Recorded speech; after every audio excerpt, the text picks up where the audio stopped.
Bom dia, sejam bem-vindos mais a uma live de sábado. Meu nome é Lidiane, para quem não me conhece.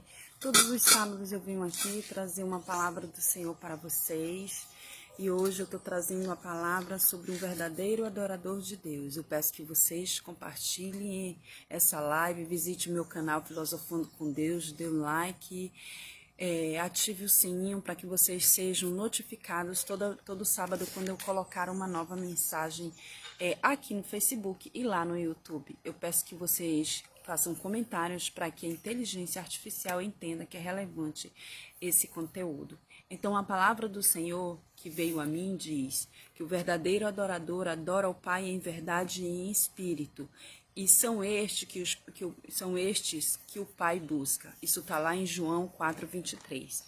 Eu vou citar algumas características de um verdadeiro adorador, mas conforme a Bíblia, né? Que é a palavra de Deus. Mas antes, eu vou citar para vocês também uns adoradores que nos inspiram. Você sabe quem foi o primeiro adorador? Veio na minha mente Adão, né? Mas a primeira vez que é citado a palavra adorador é no capítulo 22 de Gênesis. O primeiro adorador, olhando para a Bíblia, está em Gênesis capítulo 22, verso 5. O texto de Gênesis descreve a caminhada de Abraão, quando Abraão foi sacrificar a Deus Isaque, pedido de Deus, né? E para quem já leu, sabe muito bem que isso foi apenas uma provação, apenas para provar o caráter de adorador de Abraão com relação a Deus. E Deus proveu o seu carneiro para aquele sacrifício. Bem, o primeiro adorador, ele era um homem de muita fé, muita convicção, e sabia exatamente em quem ele estava crendo. Ele conhecia Deus, ele sabia quem era Deus, né? Então, eu posso dizer que a adoração, ela vai muito mais além do que um cântico. E um dia, eu meditando sobre o assunto, tudo ficou mais claro para mim, quando Deus me mostrou que a adoração, ela faz parte não só de cantar, de louvar, de adorar ou de orar, mas sim, também é uma reverência a Deus. E isso mostra que o que conhecemos como adoração e o enfoque da palavra é mudado quando a gente tem compreensão, né, sobre o assunto. Nos dá a responsabilidade de sermos um verdadeiro adorador 24 horas do nosso dia, todos os dias da nossa semana, em todos os lugares que nós formos, estudando e sendo orientada pelo Espírito Santo. Eu havia meditando muito tempo nessa palavra, o que seria esse adorador que o Pai busca, como se comportaria, de que forma ele estaria inclinado em praticar essa adoração ao Senhor, para que o Senhor se agradasse. Então, por intermédio do Espírito Santo, ministrado no meu coração, a palavra veio a mim e eu tive um entendimento do que seria a adoração. A palavra adorar, ela vem mencionada na primeira vez no capítulo 22 de Gênesis, como eu falei para vocês, né? E isso significa que não que a primeira pessoa a adorar a Deus foi Abraão. Teve outros adoradores antes de Abraão. Teve Adão, teve Enoque, teve, né, Abel, mas nós vamos citar aqui como o primeiro adorador Abraão, porque é quando vem na palavra, né? E Davi também foi um dos adoradores de Deus, que ele é citado na Bíblia como um homem segundo o coração de Deus. Ele foi chamado de um homem segundo o coração de Deus. Voltando lá para o Velho Testamento, nós temos também Adão, Enoque, Abel e outros adoradores que adoravam o Pai em verdade e em espírito. Bem, adorar, primeiramente, é ter reverência ao Senhor. A palavra adorar vem do grego, que significa proskuneo, que em português nos dá a ideia de uma profunda reverência ao Senhor e traz a ideia de respeito e honra, né? Então, a adoração também é prestar honra a Deus, prestar respeito a Deus, é honrá-lo com tudo que a gente fizer. Adorar é obedecer em quem a gente crê, obedecer a Deus. Lá em Tiago 2:14, 24, ele ele nos ensina que adorar é obedecer a Deus, é ter fé em Deus. Adorar é ser amigo de Deus. O texto nos mostra que obedecer é um fruto de uma profunda obediência ao Senhor. Adorar é andar em conformidade com a palavra. Uma coisa é inerente à outra, ou seja, é inseparável. Se você anda com Deus em conformidade, você vai andar com Deus. Se você adora a Deus, você vai andar com Ele, você vai honrá-lo. Um verdadeiro adorador se dispõe a adorar, ou seja, tem prazer, tem vontade de adorar o Senhor. Ele não anda em acordo com o mundo, mas na contramão do mundo. Se dispõe a levar a palavra, ouvir os comandos do Espírito Santo, enfrentando o medo, agindo com prudência e agindo de acordo com a vontade de Deus. Sempre consultando o Espírito sobre o que for fazer, que tipo de disposição ter, qual a motivação, que é da vontade do Senhor. Então, eu pergunto, que tipo de motivação você teve para adorar ao Senhor hoje? Você já fez jejum? Você já fez as suas orações? Já entregou seu dia ao Senhor, seus caminhos, as suas palavras, já fez concerto com Deus de acordo com a vontade de Deus, para onde você olhar, que tipo de aspirações ter, porque Jó disse que ele teria feito um concerto com Deus de acordo com a vontade do Senhor, para que os seus olhos não olhassem virgem alguma, ou seja, isso é uma adoração ao Senhor, Então, fazendo jejum, botando em prática a oração, as palavras do Senhor, isso é adorar a Deus, Para mortificar a nossa carne, a gente tem como adoração o jejum, levantando cedo para ir orar, indo à igreja, orar antes de dormir, mesmo que a gente esteja muito cansado naquele dia que a gente está cansado, chega do trabalho cansado, e mesmo cansado você tem consciência que você tem um prazer de falar com Deus, de orar a Deus, só para que você tenha um relacionamento contínuo com Ele.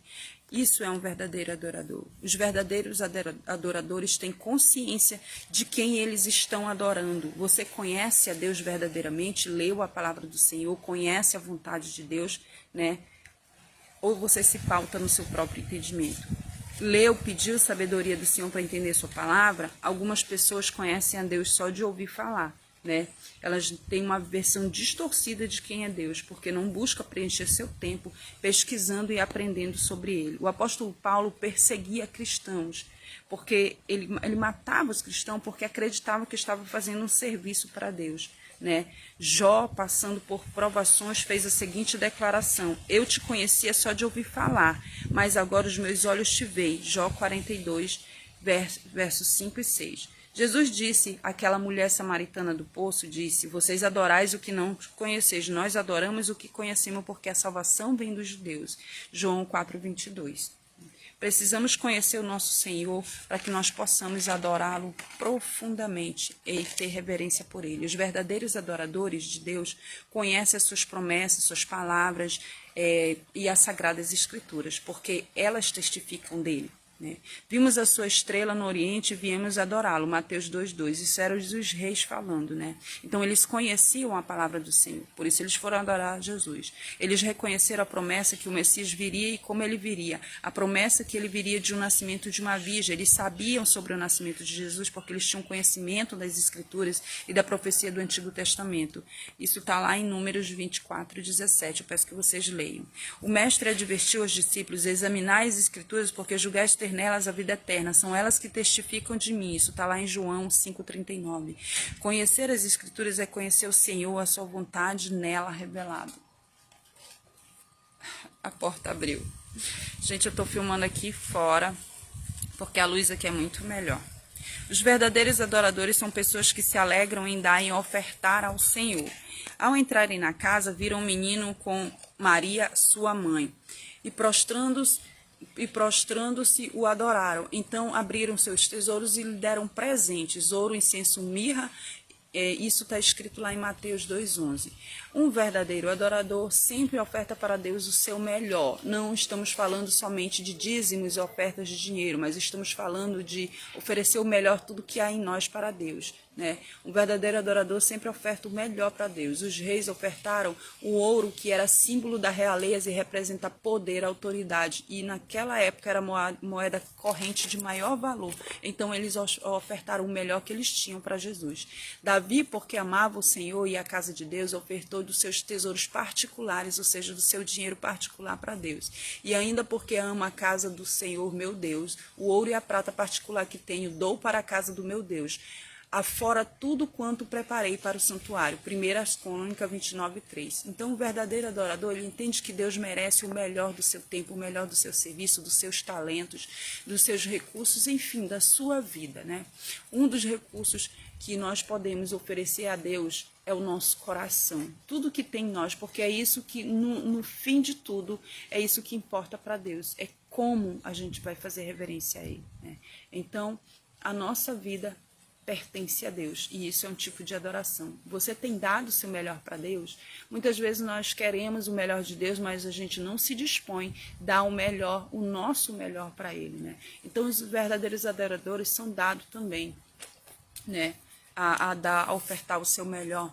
Outro tipo de adoração, oração. Um verdadeiro adorador, ele é dado à oração e ele confirma com Deus com relação de como deve orar, né? Não sei se vocês lembram daquela palavra que o Senhor diz, que vocês não recebem porque não pedem, e quando pedem é para gastar nos seus próprios deleites. Pois bem, quando a gente vai orar, a gente tem que perguntar a Deus: Senhor, ensina-me a orar, pelo que orar, como devo pedir, porque às vezes a gente faz orações errôneas para as pessoas e a gente não sabe, né? Eu ouvi uma vez de uma mulher dizer assim: eu vou orar para fulano ir para bem longe da minha casa porque ele está me perturbando. Deus não se agrada disso, isso é divisão.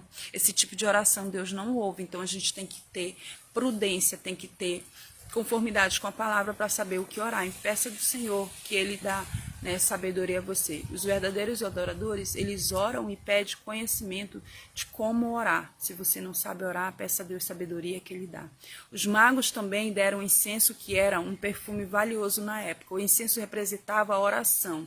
O salmista Davi, um autêntico adorador, né, que foi chamado segundo o coração de Deus, escreveu: seja a minha oração como incenso diante de ti, e o levantar das minhas mãos como oferta da tarde. Salmos 141:2. A oração é a nossa comunicação com Deus, a nossa conversa, o nosso diálogo, pelo qual nós desenvolvemos uma intimidade, uma proximidade com o Senhor. Passamos a reconhecer a voz de Deus e somos conhecidos no céu, né? Jesus é o nosso maior exemplo. Ele não apenas orava ao Pai, né? Ele também andava em conformidade com a palavra do Pai. Todo adorador, ele é ativo em oração e se faz frequente diante de Deus. Todos os dias ele ora, ele busca aperfeiçoamento, pelo que orar, pede sabedoria, discernimento, compreensão de como Deus gostaria que ele fizesse as coisas. Não que nós viemos fazer algo para Deus para que nós pudéssemos merecer algo, porque a graça, a palavra já diz tudo, é de graça, né? E Deus pagou os nossos pecados lá naquela cruz, então nada do que a gente fizer vai fazer com que o coração do Senhor se incline para nós. Mas ele fala que o justo pode muito em suas preces, em sua oração, né? Então o verdadeiro adorador, ele também não tem só a vontade de inclinação para Deus, mas ele tem uma perfeita unção, né? Os reis também ofertaram mirra. A mirra era um principal ingrediente do óleo usado para unção. Isso está lá em Êxodo 30:23. E a unção, ela representa uma capacitação, né, por Deus, dada por Deus a alguém para desempenhar uma função ou realizar uma missão a Deus. No Antigo Testamento, basicamente, existiam 3 figuras ou 3 funções que recebiam esse tipo de unção, como rei, sacerdote, profeta, né? Então, a unção, ela representava uma entrega total ao Senhor. E depois de ungido, aquela pessoa ou aquele objeto ou aquela coisa era consagrado ao uso exclusivo do Senhor, né? Separado para que Deus pudesse usar. O verdadeiro adorador é alguém cheio da unção e que se consagra para o seu Senhor. Por que que eles eram separados para o uso exclusivo do Senhor? Tanto é que pessoas faziam uma oferta ao Senhor. O santuário de Deus todo foi ungido. Todas as vestes, quando Arão ia sacrificar, então eles tinham que se purificar. Então toda pessoa que tem unção, ela é separada para Deus, ela é purificada da cabeça aos pés. A sua mente, os seus olhos, os seus lábios, tudo que falamos, tudo que pensamos. É claro que vem pensamentos aleatórios ruins na nossa cabeça, mas quanto mais a palavra você tiver na sua mente, mais santificada a sua mente será. Menos abobrinha você vai pensar, menos besteira, menos coisas ruins, menos violência, menos imoralidade sexual, menos coisas ruins você pensará. Por quê? Porque a palavra vai dominando a tua mente, vai santificando, vai limpando, né? E vai dando espaço para que haja uma pessoa mais consagrada ao Senhor. Porque onde há trevas não há luz, e onde há luz não há trevas, né? Então, se você está se alimentando diariamente da palavra do Senhor, logo, né, a consequência disso é você se tornar uma pessoa mais santificada, mais separada para Deus, mais usada por Deus, né? Usado por Deus não é aquele que fala em línguas, não é aquele que se joga no chão, não é aquele que fala palavras difíceis, diferentes. Usado por Deus é aquela pessoa que tem domínio próprio de todas as suas atitudes, tem um pensamento que consegue capturar os pensamentos ruins com os pensamentos bons. Quando o pensamento ruim vem, você tem uma palavra, a mente fala, né? Por exemplo, o pensamento de medo, né? Se você tiver a palavra na sua mente, você vai dizer: Deus não me deu o espírito de temor, mas de ousadia, de medo, mas de ousadia. Então eu tenho que ser ousado para pregar a palavra do Senhor, né? O medo, ele serve como um alerta, mas muitas das vezes nós deixamos de fazer alguma coisa para Deus por puro medo. Por exemplo, às vezes Deus ministra no seu coração para você entregar uma palavra de conforto para aquela pessoa, até mesmo dar um abraço para alguém que está passando por alguma dificuldade ou alguma depressão, e você fica com medo: não vou chegar lá não, porque a pessoa não vai gostar, né? Então, a palavra serve para esse tipo de coisa. Deus não nos deu um espírito de medo, mas um espírito de ousadia. Você tem que ser ousado nessas atitudes, ir lá, abraçar a pessoa, entregar uma palavra de ânimo para a pessoa, dizer: olha, seja forte e corajoso, o Senhor Deus está contigo, porque é Ele que te fortalece, né? Quando você é fraco, você que é forte, porque o poder da tua fraqueza, o poder de Deus se aperfeiçoa na tua fraqueza, né? Então isso é a palavra do Senhor, essa é a palavra do Senhor para vocês. Então a conclusão de tudo isso é que Deus nos chama para sermos verdadeiros adoradores. Então que sejamos esse tipo de adoradores como o Pai busca, né? Então essa é a palavra da live de hoje. Peço que vocês compartilhem esse vídeo, que vocês visitem o meu canal Filosofando com Deus, né, e passem adiante a palavra do Senhor. Me ajudem a divulgar, para que nós possamos todos juntos fazer o ID do Senhor. Amo vocês em Cristo. Até a próxima, se assim Deus permitir. Tchau!